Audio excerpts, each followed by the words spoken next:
Montana Territory, spring of 1879. Just outside the town of Red Bluff, Tessa fairly stood at the edge of the cottonwood grove, shotgun shaking in her grip, as the man who had saved her life stepped behind her, calm and steady as the wind. "You hold it like that again, and it's going to jump out of your hands," he said, his voice low but not unkind. Tessa turned her head slightly, enough to catch a glimpse of his face sun-browned skin, a faint scar under his left eye, and that steady look that had made her trust him the first night he rode into her life. His name was Gideon Zane, a cattleman and drifter with no home but a horse, a rifle, and a past he did not speak of. "I have never shot anything in my life," she said. "Well, now's the time," he said. "You said you wanted to learn." Tessa swallowed. "I did not think you would take me seriously." "I always take people seriously when they got good reason to learn how to shoot." He glanced toward the field. "And you do." She did. She had 2 reasons, in fact. Their names were Clara and Cole, her children, 4 and 6. They had been left behind more than once already, by a husband who drank more than he worked, who had vanished last winter and never returned. Tessa had not cried when the snow melted and he remained gone. She had felt fear, yes, but mostly relief. Still, relief did not fend off wild dogs or wolves or men. "I am not going to be helpless anymore," she said, and Gideon nodded once. "Then you keep your elbows in and squeeze, not pull." She aimed at the rusted tin can he had perched on a log. Her hands were trembling, but she took a breath and squeezed. The shot rang out through the trees. The can went flying. She stared at the empty spot, heart thudding. "You hit it," Gideon said, stepping beside her, his face unreadable. "Dead center." "I did," she whispered. "You did." It was the first time in a long while that she felt strong. That night, Tessa made stew from the last of the salted venison, and Gideon sat on the porch, sharpening his knife while Clara played with sticks in the dirt, and Cole tried to braid the horse's tail. The sun dipped low, casting gold across the open land behind the cabin. "I have not seen them smile like that in weeks," she said, handing him a tin cup. "They are good kids." Gideon took the cup. "They know they are safe here. You are the reason for that." He shook his head. "I am just passing through." She studied him. "You have been saying that for a month." He looked at her then, really looked. "I suppose I have." She sat beside him, tucking her skirt beneath her legs. "You do not talk much about where you came from, not much to talk about." He sipped the stew. "I had a brother once. He died in Kansas working a freight line. After that I just kept drifting." "You never married?" "No," he said. "Never had reason to stay anywhere." For a long moment they watched the children. The breeze carried the smell of grass and pine, soft and warm. "Thank you," she said. He glanced her way. "For teaching me. For staying. For not treating me like I am broken." "You are not broken," he said. The next morning he taught her how to load quickly. By the end of the week she could shoot from the porch and hit a rabbit at 30 paces.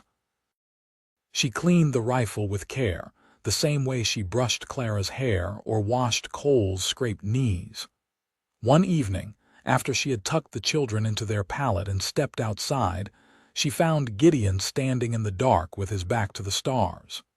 "You are still up," she said. "Could not sleep." She stood beside him. "You think someone is out there?" "No, just thinking." He paused. "You are getting good with the rifle," she smiled. "I do not plan on needing to use it." He looked at her, his expression softer now. "That is the trick of it. You learn so you do not have to." She stepped closer. "Why are you really still here, Gideon?" He hesitated, then reached for her hand. She let him. "I think I stayed long enough to realize I do not want to leave." Her breath caught. "I was not looking to settle," he said. "But then I saw the way you carry every burden like it is just another bucket of water. The way you fight without ever raising your voice.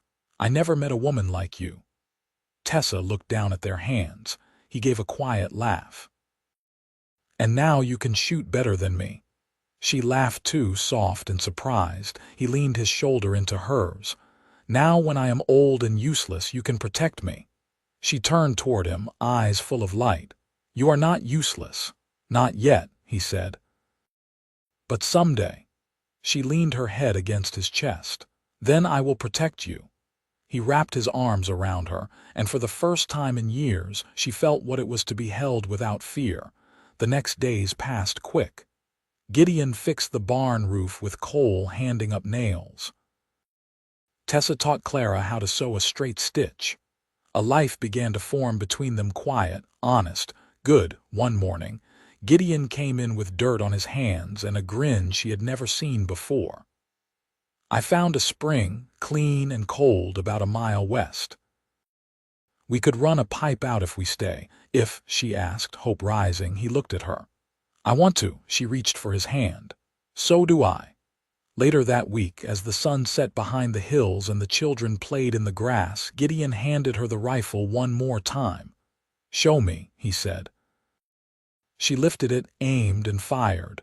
The bottle on the post shattered. He nodded. "You are ready." She smiled. "I am not scared anymore." He stepped forward, cupping her face with both hands. "Neither am I." Then he kissed her slow and sure, and behind them the sky turned rose and gold and full of promise. The first frost came early that year, skimming the window panes with thin crystal veins and brushing the fields with silver before the sun had risen. Tessa wrapped Clara and Cole in wool shawls and sent them to gather kindling from the brush pile near the barn. They returned with pink cheeks and full arms, Cole proudly dragging a crooked branch twice his length. Gideon was already outside, splitting logs with slow, even swings. The collar of his coat was turned up and his breath came in visible clouds. Tessa stepped out with a tin of biscuit dough and leaned against the porch rail. "You've got a rhythm to it," she said. He straightened, wiping his brow with the back of his hand. "Like anything else. Learn it once, it stays in your bones." She watched the axe head sink cleanly through the wood. "Do you ever miss the trail?" He paused, setting the next log. "Only on nights when everything's too quiet. But then I see what I've got here." He didn't look at her when he said it, but she felt the words all the same. Later, while the children napped beneath a quilt stitched from old shirts and flour sacks, Tessa hung herbs from the rafters, yarrow, horehound, and a little wild mint. Gideon stepped inside with his arms full of burlap sacks. "I picked up some winter wheat seed from the storehouse in town," he said, setting them down gently. "Traded a few pelts." She wiped her hands on her apron. "You were gone half the day." "I stopped by the telegraph office," he said. "Sent a message to an old friend near Helena. He knows a man who sells draft horses." Tessa tilted her head. "What for?" He rested a hand on the table. "I figure if we're going to plant something worth keeping, we'll need more than my back and a shovel." She didn't ask what it meant, not out loud. But he smiled, just faintly, and she knew. That evening they sat near the hearth as the fire cracked and settled low. Cole curled against her side, thumb in his mouth, fast asleep. Clara traced her finger through the ashes in the hearth's edge, quiet and content. Gideon mended the strap on his saddlebag with a threaded needle, his fingers steady. "You ever been to Fort Benton?" she asked. He nodded, eyes on his work. "Drove cattle there once. Long ride, mud up to your knees come springtime. My father was stationed near there. Before the war." He looked over. "You ever think of going back east?" She shook her head slowly.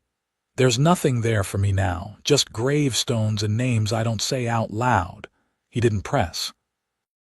Instead, he set the saddlebag aside and leaned back, eyes half-lidded as though listening to something beyond the walls. "I used to think I had to keep moving to outrun the worst parts," he said. "Turns out they just follow you quieter than horse hooves." She tucked a strand of hair behind her ear. "And now," he looked at her then, long and full, Now I've got something worth stopping for. The next week brought a heavy snow. Gideon built a sled from scrap timber, and the children spent hours trailing behind him as he hauled hay to the goat shelter. Tessa sewed mittens from old wool socks, and Gideon patched the door to the chicken coop where the wind had splintered the hinges. One morning, as the snow melted into slush and the sun peeked over the pine ridge, Gideon handed her a small oilcloth bundle. She opened it carefully. Inside lay a silver brooch, tarnished but delicate, shaped like a prairie rose. "It's not new," he said, "but it belonged to my mother. She kept it in a tobacco tin, said it came from Missouri before the war." Her fingers brushed the metal. "Why would you give me this?" "Because you'd wear it better than any woman I've known," he said. "And I want you to have something that means I'm not going anywhere." Her throat tightened. "You already gave me that when you stayed." He cleared his throat, glancing toward the window. "I figure come spring we could plant 2 rows of corn. Maybe beans along the fence line, if you're willing to plan that far ahead with me." "I'm willing," she whispered. That night, she pinned the brooch at her collar and leaned into him as he read aloud from a worn Bible Cole had found beneath the floorboards. His voice, low and sure, filled the room like warmth. And though the wind howled outside, in that little cabin near Red Bluff, the world felt still and good. March brought thaw and mud in equal measure. The snow receded slow as breath, leaving behind slick furrows and the sour smell of wet earth. Gideon built a plank path from the porch to the well, hammering each board with care so Tessa wouldn't slip carrying water. The hens scratched through the melting drifts, thin and curious, and Clara chased them with a wooden spoon until Tessa called her back in. One afternoon, Tessa knelt in the garden with a hoe and a sack of dried beans. Her hands, red from cold and work, moved with quiet certainty. Gideon leaned against the fence, watching her with a look that had changed over the last weeks, less guarded now, like he no longer expected the world to shift beneath his boots. "You ever think about naming the place?" he asked. She looked up, squinting against the sun. "The land. Seems a home ought to have a name, something the children can carry with them." She brushed dirt from her skirt. "What would you call it?" He let his gaze drift across the field, still streaked with snow. "Maybe Sparrow Ridge. For that little rise behind the barn and the way Clara hums like a bird when she's out there." Tessa smiled, soft and surprised. "That's good. You name something, it means you're staying, means you're choosing it." She stood, brushing her hands on her apron. "Then yes. Sparrow Ridge." That night, Cole cried out from a nightmare. Gideon rose before Tessa could stand, and she watched from the doorway as he knelt quietly at the boy's bedside, murmuring something low and steady. Whatever he said, it worked. Cole's breathing eased, and he rolled back into sleep with one hand clutched around Gideon's shirt sleeve. When Gideon stepped out into the hallway, Tessa caught his hand. "You didn't have to do that," she said. He shook his head. "He's mine now, too." The words settled deep, like roots. By early April, the pipe from the spring was half laid. Gideon worked it through the brush, hacking a path each day with an axe until his shoulders ached. Tessa followed behind with Clara and a small coil of cord, marking trees and measuring distance. Cole dragged a bucket of nails, stumbling every few steps but proud to help. One morning, they paused beneath a cottonwood while Gideon checked the pitch of the pipe. "You ever think about what comes next?" he asked Tessa. She rested a hand on Clara's shoulder. "I think about teaching them to raid, about building a new root cellar, about keeping the wolves away from the goats. That's next enough for me." He set the pipe down. "I meant for us." She didn't answer right away. Instead, she looked past him, toward the ridge where the sun was just cresting in pale gold. "I've been someone's wife before," she said. And I know what it costs when the wrong man is given that trust. I'm not asking to make promises today, he said. I'm just saying if you ever wanted something more permanent, I'd be here. She turned toward him. You already are. The rest was said in silence. That Sunday, they rode into Red Bluff in Gideon's wagon. Clara wore a ribbon in her hair, and Cole brought along a pine cone he insisted was lucky. Tessa carried a jar of preserves to trade at the mercantile. Gideon walked beside the team, his hat tipped low, one hand resting easy on the sideboard. In town, there were stares, some curious, some cold, and one woman narrowed her eyes when Tessa stepped out of the wagon seat and offered her hand to Gideon. But he took it without hesitation, and the way he looked at her made the rest of the street fall quiet in her mind. Inside the mercantile, Tessa bartered for flour and a spool of thread. Clara and Cole sat on the barrel near the stove, feet swinging, cheeks red from wind. Gideon stood at the counter, talking with the store owner about fence wire and seed potatoes. On the way out, a man Tessa hadn't seen in over a year stepped off the boardwalk, his eyes narrowing. She stopped cold. Tessa, the man said, didn't expect to see you still around. Gideon stepped forward, slow and deliberate. You know him, she nodded. My husband's cousin. The man spat in the dirt. Didn't figure you'd last the winter. I did, she said, and I don't need anything from you. The man's eyes flicked toward Gideon. You shacked up with a stranger and put a gun in your hand. That's what you come to. Gideon didn't raise his voice. You best walk on. The man hesitated, then scowled and backed off. Tessa's jaw was tight as they climbed back into the wagon. You didn't need to do that, she said. I know, he said. But I wanted to. That night, long after the children were asleep and the fire burned low, Tessa stood beside the window, wrapping her shawl tighter. They all think I'm broken, she said. Like I should have wasted away or gone back east. He stepped behind her, resting a hand on her shoulder. No one who's seen what you've built could think that. She turned to him, eyes shining but dry. You really think we can make this work? He touched her cheek, gentle as breath. We already are. And when she leaned into him, letting her guard rest for the first time in years, it was not with fear or hesitation but with the quiet knowledge that love, when earned, could be strong as iron and soft as spring. By mid-May, the last of the ice had disappeared from the creek, and the ground softened enough that Gideon's boots sank into it with every step. He'd started work on a small shed near the barn, hammering together boards salvaged from an old chicken wagon he'd disassembled piece by piece. Tessa came out after supper with a pail of nails and a strip of cloth tied over her hair, sleeves rolled to her elbows. You could have waited till morning, she said, handing him the pail. I could have, he said, taking it. But I had the shape of it in my head, and once that happens, I can't sleep until it's built.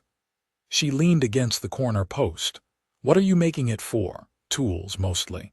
Maybe a cot in the back, if Cole ever wants a place to pretend he's run off to the army. Tessa's mouth curved. He's taken to playing scout lately. Hid behind the goat shed yesterday and shouted ambush at Clara till she hit him with a broom. Gideon chuckled. He's got spirit, takes after you. She turned toward the horizon, where the sky bled into the hills in long bands of rust and violet. They've settled more in the past 6 months than they did in the years before. He paused by the half-framed doorway. So have you. She didn't look at him. Sometimes I still wait for the other shoe to drop. Like peace is something borrowed. He stepped close, resting a hand on the side of the post above her shoulder. It doesn't have to be, not if enough of it's built with your own hands. She looked up at him then, and the air between them was quieter than silence. The next morning, Clara found a wounded jackrabbit near the fence line, its hind leg twisted and bloodied. She carried it in her apron, eyes wide and hands trembling. Tessa knelt by the porch steps, easing the rabbit from her daughter's arms. "You did good to bring it, but it's hurting." Clara nodded, jaw set. "Can we help it?" Gideon crouched beside them, studying the animal's labored breathing. "I've seen worse pull through," he said, "but it'll need splinting." "And quiet." Tessa carried the rabbit into the cabin and laid it in an old crate lined with rags. Gideon returned an hour later with willow switches and a strip of rawhide. As he worked, Tessa watched his hands broad-palmed and steady, each motion careful, like he was handling something sacred. "You've done this before," she said. He didn't look up. "My brother used to bring me every stray he found, said I had the patience of a fence post." She sat beside him. "You never talk about him." "There's not a lot to say." He wrapped the leg with slow precision. "He was 2 years younger. Smarter. Meaner too when he had to be. He used to draw pictures in the dirt when we camped plans for a ranch we'd build one day. Never did get the land." She reached over, her fingers brushing his sleeve. "You carry him with you still." He tied the last knot and leaned back. "Most days, yeah. But not as heavy as I used to." Outside, Cole shouted something about a snake near the woodpile, and Gideon rose with a sigh, brushing off his knees. "If he's right, I'll need your shovel." Tessa nodded. "It's leaning by the door." By evening, the rabbit had stopped trembling. Clara sat beside the crate, whispering stories to it while Gideon mended a harness on the porch. Tessa cooked cornbread over the fire, the scent warm and faintly sweet. When supper was done and the children tucked in, she stepped outside, arms folded against the cool hush of dusk. Gideon didn't look up from his work. "You always walk so quiet, I think you're a ghost." "I've been told worse." He set the harness down. "You ever think about marrying again?" She hesitated, then came to sit beside him. "I used to think I wasn't meant for it. That I'd ruin any man decent enough to stay." He turned to her, slow and deliberate. "You haven't ruined me." She met his gaze. "I don't want to be beholden, not again." "You wouldn't be, not with me." He leaned forward, resting his forearms on his knees. "You'd be a partner. Nothing less." She studied the lines at the corners of his eyes, the way the firelight softened the edge of his jaw. "And when you're old and useless," he gave a low laugh, "then you can protect me." Her voice was quiet. "I think I already do." He reached over, threading his fingers through hers.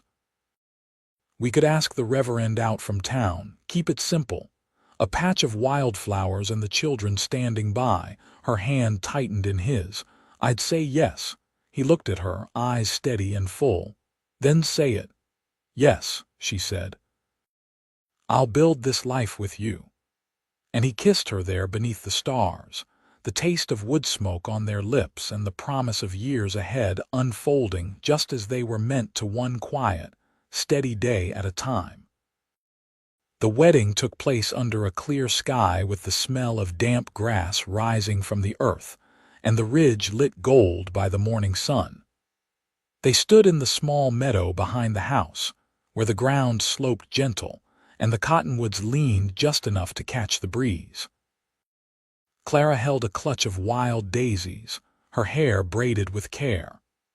Cole stood by Gideon's side, his shirt tucked in and his face scrubbed until his cheeks turned red. Reverend Albright came in from Red Bluff, riding double with the storekeeper's boy, since his own mule had gone lame that week. He wore his Sunday coat even though it didn't quite fit anymore, and he read from a worn black book that smelled faintly of pipe smoke and cedar. Gideon held Tessa's hand steady and sure, his thumbs brushing hers as the words were spoken. No grand declarations, no promises that reached too far. Just quiet vows to stay, to build, to carry burdens side by side. When it was done, Clara clapped and Cole gave a whoop loud enough to startle a magpie from the fence post. Tessa laughed, a full laugh from someplace deep, and Gideon lifted her hand to his lips without a word. She looked at him then, as if seeing not just the man but the life they'd made already forming, strong and rooted. They shared stew and cornbread at the long table Gideon had built beside the barn. The storekeeper had sent a tin of peaches as a gift, and Tessa opened it with a paring knife, letting Clara spoon it into bowls with wide eyes. Gideon sliced the last of the cured pork, and the children ran circles through the grass until their boots were wet through. After the reverend rode off and the sun dipped low, they stood alone by the cabin, the air cooling and the smell of wood smoke curling up into the twilight. Gideon took her hand again. "I never thought I'd find this." Tessa rested her head against his shoulder. "Neither did I, but I think maybe it waited for us."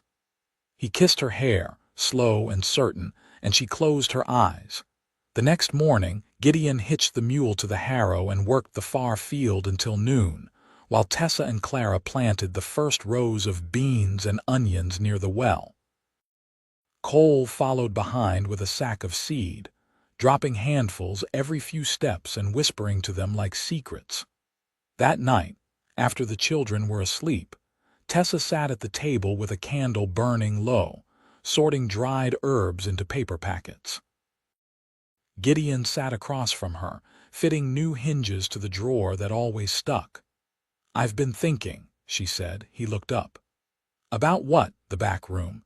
If we cleared it and laid a proper floor, it could be a schoolroom come fall.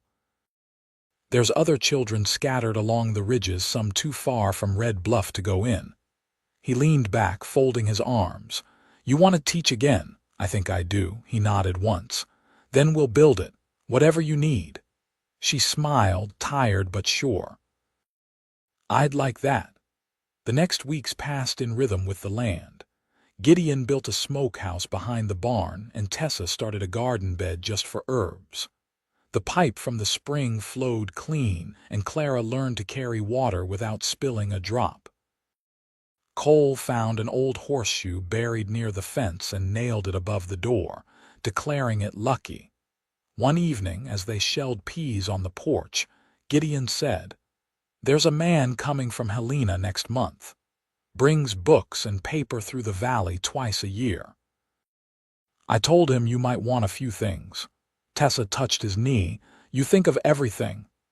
"I think of you," he said. She leaned close, pressing her forehead to his. "That's more than I ever expected."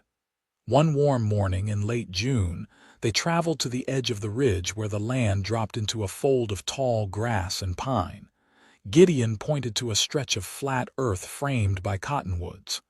"I thought we'd build there," he said. "A bigger house. One with room enough for whatever comes next." Tessa stepped beside him. "It's a good place." He took her hand.